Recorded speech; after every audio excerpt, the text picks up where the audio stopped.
வணக்கம் மக்களே, என்னென்னு பார்க்குறீங்களா? இதுதாங்க என் பொண்ணு கொடுத்துருந்த ப்ராஜெக்டோட மாடுலேஷன். இது பார்த்தீங்கன்னா மொத்தம் 5 கொடுத்துருந்தாங்க. ஃபர்ஸ்ட் ஆஃப் ஆல் 1 கஷ்டப்பட்டு எப்படியும் முடிச்சாச்சு. இன்னும் 4 பேலன்ஸ் இருக்குது.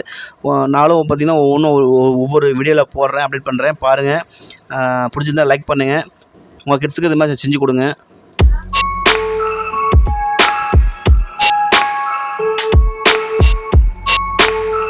இந்த வீடியோ பிடிச்சதுன்னா ஒரு லைக் பண்ணிட்டு போங்க.